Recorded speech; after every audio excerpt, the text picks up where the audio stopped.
Oh my god, it is so cold in this room right now. It's currently snowing outside. It is bitter today, even with a fire lit beside me. Oh, let's get into it. Not into the fire, into the episode. Do not jump in the fire. I do not condone jumping into fire. Just roll the intro.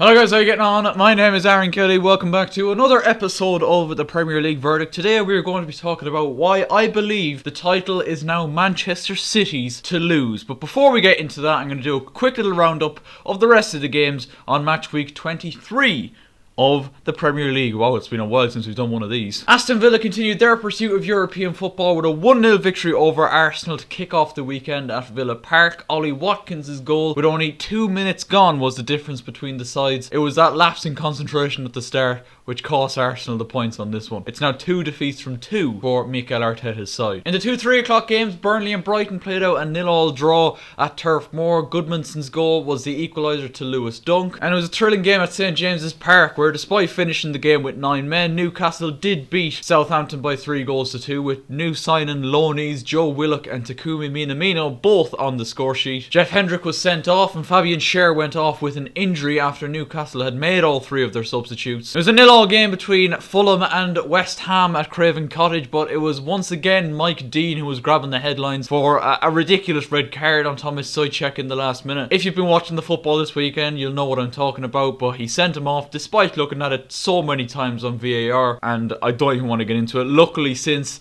the decision has been overturned, but that does no good for my fantasy team. On to title-chasing Manchester United then, and they played out a 3-3 draw with Everton. It was a fantastic game at Old Trafford on Saturday evening. They raced into a 2-goal lead thanks to Edinson Cavani and a wonder goal by Bruno Fernandes. But Everton hit back very quickly in the second half thanks to goals from Abdoulaye Doucouré and a wonderful finish by James Rodriguez. But United took the lead again through Scott McTominay, and it was a 90-plus whatever minute equaliser from Dominic Calvert-Lewin, saving my fantasy team this weekend. For Man United, disappointing for them, and if you want to sustain a title chase, especially against this Man City team, who we'll get onto in a minute, you need to be seeing out games like this. You can't be bottling leads like this on 2 separate occasions in this game. When I seen them go 2-0 up when Bruno Fernandes scored, I genuinely thought they were just going to go on and batter Everton like they did against Southampton during the week. I just didn't think Everton were up to it. But to be fair, Carlo Ancelotti must have absolutely rallied those players in the dressing room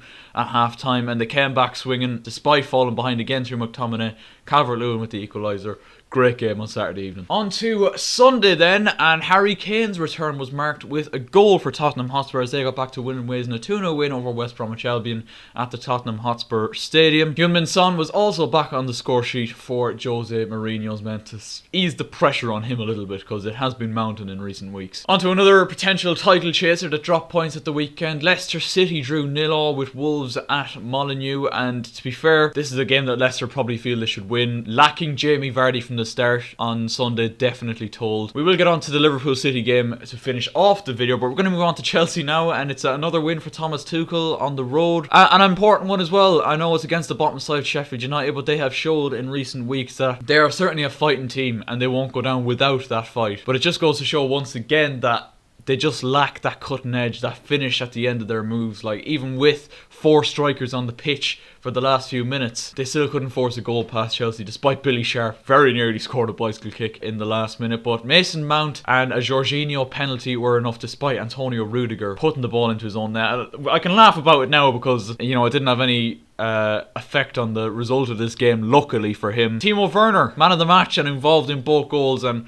I'm just hoping now that this kind of performance can propel him forward and hopefully start see him getting back amongst the goals, because I do think that's genuinely what he needs at the minute to kickstart his Chelsea career again. But a really good victory, and Sheffield United just can't seem to buy a win at the minute. Leeds and Crystal Palace rounded off the weekend with a pretty comprehensive 2-0 win for Leeds United at Elland Road. Jack Harrison and Patrick Bamford with his 100th career goal, I believe it was last night, claiming all 3 points, and once again Bamford making up for Soucek's red card in my fantasy team. On a side note though, if any of you guys do have fantasy Premier League teams, tell me what they are, like tell me who's in your team in the comment section down below, because I'm genuinely intrigued, because you know, it's something that I don't really take very seriously, Fantasy Premier League, but it is a bit of crack, and it is something that I'm intrigued to see who you guys have in your team. So if you do have a fantasy team, let me know in the comments and I will judge it in comparison to my own. Let's move on to the big game at Anfield then, and to be honest lads, I think Liverpool's title defence is all but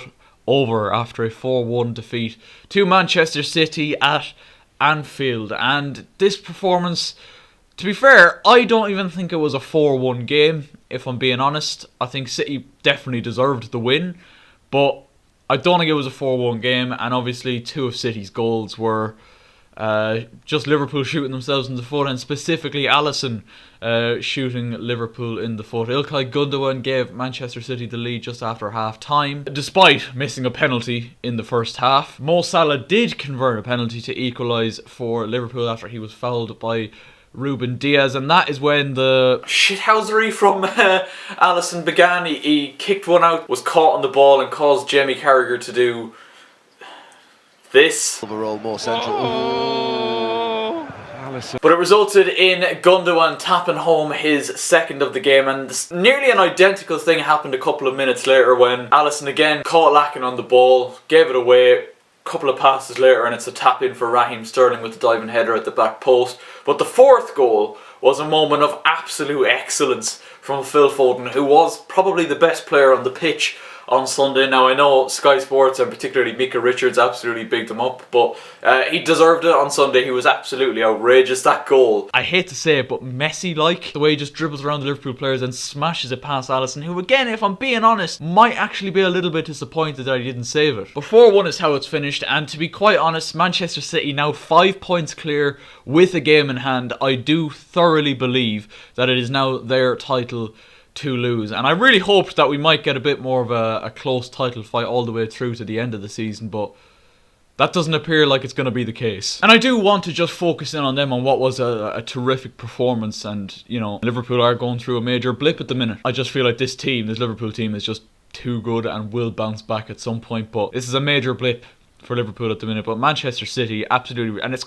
it's quite frightening to see for Man City that they are getting the results that they're getting without having Sergio Aguero involved at the weekend, without having Kevin De Bruyne involved at the weekend, without having Aymeric Laporte at the weekend.